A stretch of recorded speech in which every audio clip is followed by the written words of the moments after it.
Hello learners, welcome back to my YouTube channel. And इस video में मैं आप लोगों के साथ डिस्कस करने वाली हूँ methods of valuation of goodwill.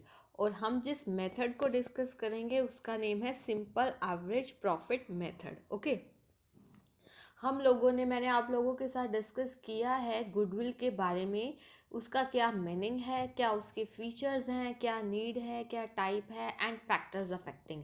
उस वीडियो का जो लिंक है मैंने आप लोगों को डिस्क्रिप्शन बॉक्स में प्रोवाइड किया है। एंड वो वीडियो आप लोगों के लिए बहुत ज़्यादा यूज़फुल रहने वाला है, बिकॉज हर एक चीज़ को अगर आप क्लैरिटी से और इन डिटेल करेंगे तो कोई भी क्वेश्चन आएगा आप इजीली अटेम्प्ट कर पाओगे। ठीक है, तो हम स्टार्ट करते हैं सिंपल एवरेज प्रॉफिट मेथड को। देखिए, methods of valuation of goodwill. आपको पता है जो गुडविल का वैल्यूएशन है, मैंने आपको फीचर्स में बताया था, वो पर्सनल असेसमेंट होता है वैल्यूअर का। ठीक है, क्या होता है? वैल्यूअर का पर्सनल असेसमेंट होता है and is usually agreed among the partners कि वो गुडविल को किस टाइप से वैल्यूएशन करेंगे। गुडविल का वो पर्सनल असेसमेंट होता है, लेकिन इसके लिए कुछ मेथड्स दिए गए हैं। It is valued as per the method stated in the partnership deed. जो भी पार्टनरशिप डीड में डिसाइड किया गया होगा मेथड, उसके अकॉर्डिंग, या फिर जो पार्टनर्स ने एग्री किया है मेथड ऑफ वैल्यूएशन, उसके अकॉर्डिंग गुडविल का वैल्यूएशन होगा। Following 3 methods are followed for valuing goodwill. कौन कौन से मेथड्स हैं हमारे? Average profit method, super profit method, capitalisation method.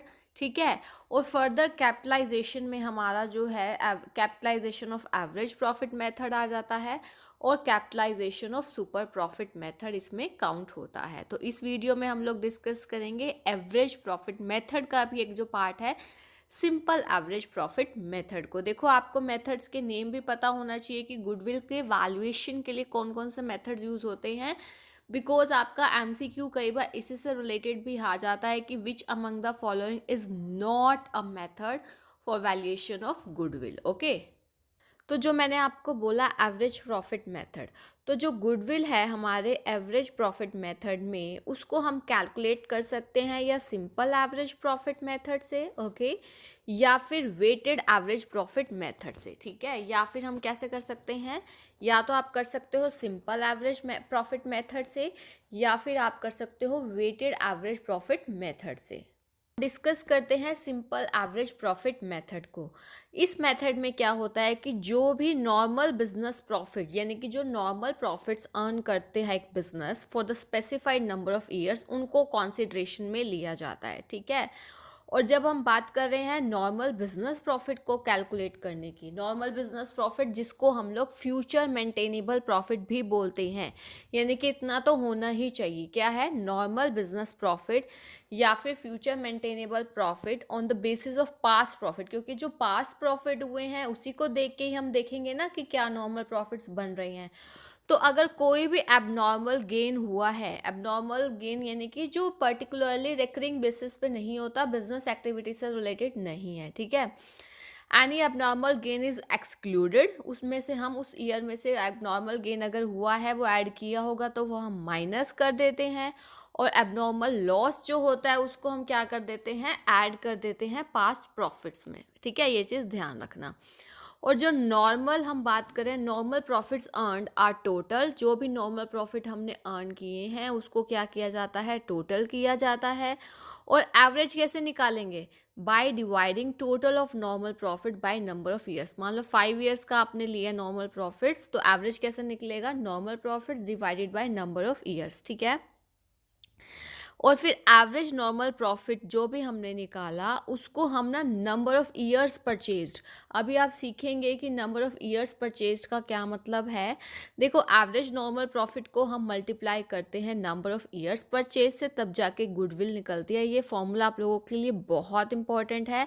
अगर आपको एवरेज प्रॉफिट से मेथड से गुडविल निकालने के लिए बोला जाए, so this formula is very very important, और आपको अपने फॉर्मूले वाले नोट्स में ऐड करना है। वैल्यू ऑफ गुडविल कैसे निकलता है? Average profit multiply by number of years purchased. ठीक है, अब ये जो नंबर ऑफ ईयर्स परचेज्ड है, इसका मीनिंग क्या है?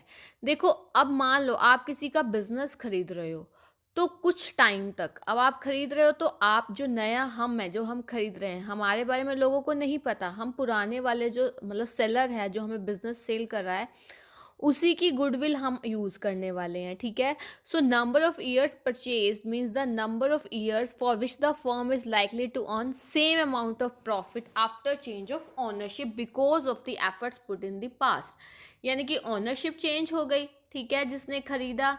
अब क्या है, जो पहले वाले मतलब जो ओनर है, उसने जो एफर्ट्स डाले गए हैं, उसकी वजह से ही हमें कुछ सालों तक, आने वाले कुछ सालों तक प्रॉफिट होगा, ठीक है। तभी हम नंबर ऑफ ईयर परचेज से उसको मल्टीप्लाई करते हैं।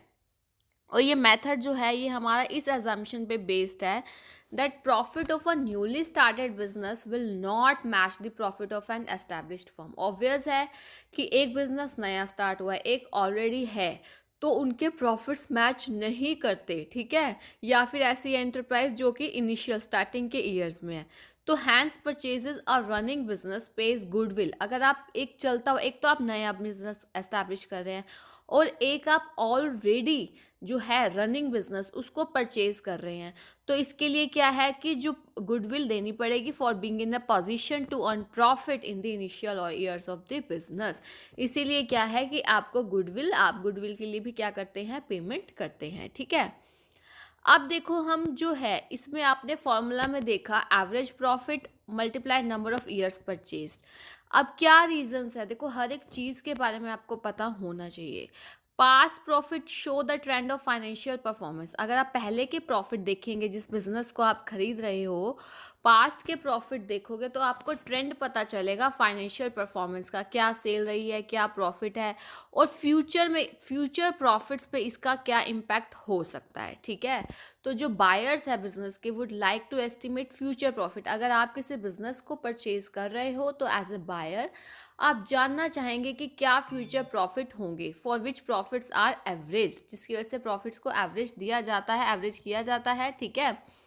Buyer would also like to estimate the number of years. अब बायर जो है वो ये भी देखना चाहेगा कि जो पास्ट की वजह से जो एफर्ट्स हुए हैं, तो मुझे आने वाले सालों में कब तक उसकी वजह से जो है प्रॉफिट मिलेगा।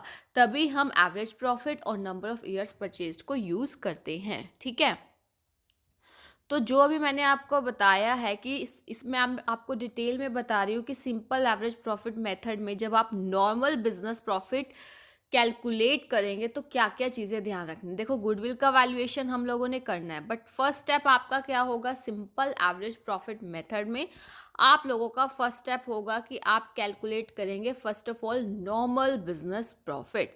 अब नॉर्मल बिजनेस प्रॉफिट में कुछ चीज़ें माइनस करनी पड़ेंगी, वापस कुछ चीज़ें ऐड करनी पड़ेंगी, ठीक है। ये चीज़ें अभी आपको मैं बता ही रही हूँ डिटेल में। Goodwill under this method is calculated on the average of each normal business profit of the past years, ठीक है।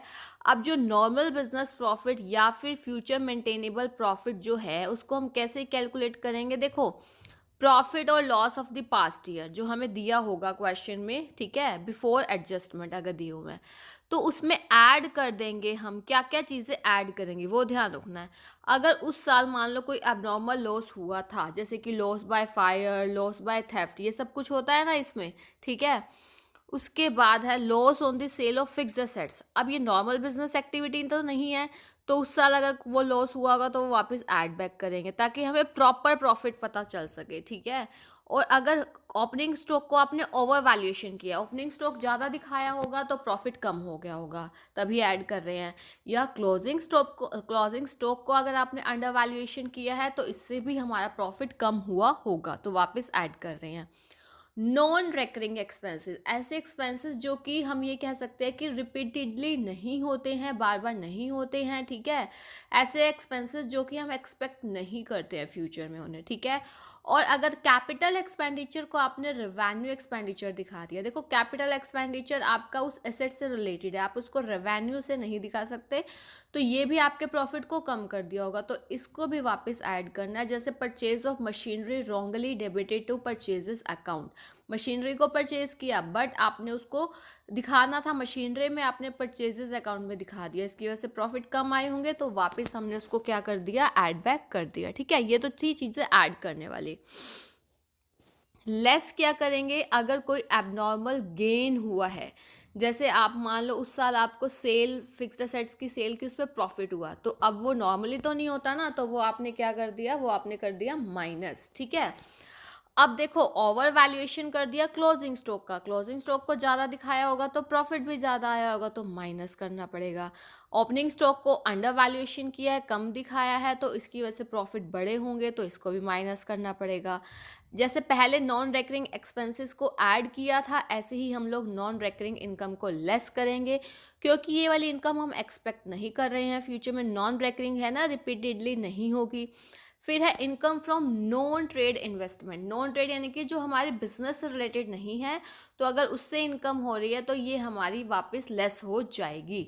और पार्टनर्स की रेम्युनरेशन, ठीक है, if it is not deducted, अगर आपने क्या किया है, अगर माइनस नहीं किया है, ठीक है, क्योंकि अब देखो पार्टनर की रेम्युनरेशन अगर माइनस नहीं किया तो आपको करनी चाहिए, क्योंकि फ्यूचर में आप यूज़ करने वाले हैं ना, अगर it is the value of their services to be paid in future years, अगर करनी है तो एनी फ्यूचर एक्सपेंस अगर आपको जो लग रहा है आप करेंगे, तो वो आप इंश्योरेंस प्रीमियम वगैरह ये माइनस कर देंगे, तो ये एडलेस करने के बाद जो आपका आएगा वो आएगा एडजस्टेड नॉर्मल प्रॉफिट या फिर फ्यूचर मेंटेनेबल प्रॉफिट। ध्यान रखना, ठीक है, ये इंपॉर्टेंट था आप लोगों के लिए समझना कि नॉर्मल प्रॉफिट में क्या ऐड करना है, क्या लेस करना है, ठीक है।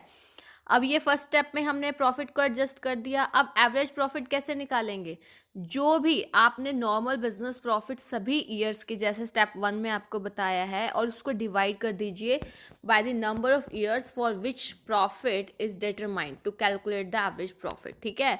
तो total of profits divided by number of years, तो आपका एवरेज प्रॉफिट आ जाएगा, ठीक है।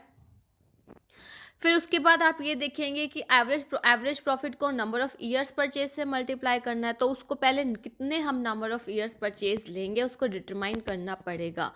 Numbers of year purchased means the years for which the firm is likely to earn that much profits because of the efforts made in the past. It is estimated for valuation of goodwill. आप सोचेंगे कि 3 years के लिए हम मतलब 3 years हम वो जो है पुराने वाले जो सेलर हैं उसकी वजह से हम लोग अर्न करेंगे प्रॉफिट, 4 years 2 years जैसा भी, ठीक है। फिर स्टेप 4 में आपका क्या होगा, आप गुडविल का वैल्यूएशन करेंगे, और आपका फॉर्मूला क्या रहेगा, average profit multiply numbers of year purchase. For example मान लो गुडविल हमने फॉर्म की वैल्यूएशन करना है at 3 years purchase of 4 years average profit. 3 years है यहाँ पे नंबर ऑफ ईयर्स परचेज, ठीक है, 4 years एवरेज प्रॉफिट लेना है, और प्रॉफिट आपको 4 years के 15,000 11,000 18,000 16,000, यहाँ कोई भी एडजस्टमेंट नहीं दी हुई, सीधा इनको ऐड करो आप, डिवाइडेड बाय 4 आपका 15,000 आ जाएगा।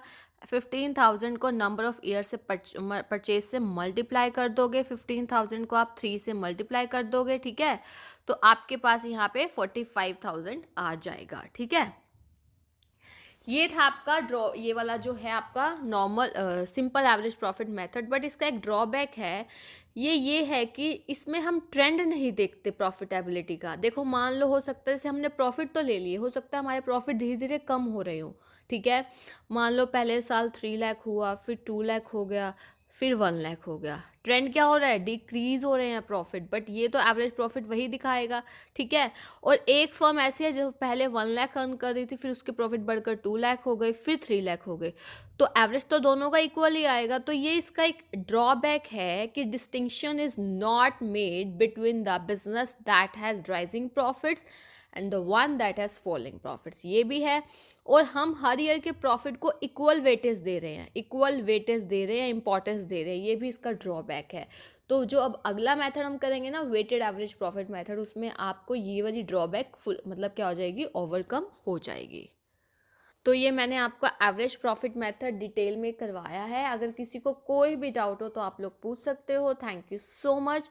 और अगर अभी तक आप लोगों ने इस यूट्यूब चैनल को सब्सक्राइब नहीं किया है, देन डू सब्सक्राइब और बेल आइकन को प्रेस कर देना, ताकि आपको अपकमिंग वीडियोस की टाइमली नोटिफिकेशन मिल सके। Okay, thank you so much. Keep learning and keep sharing.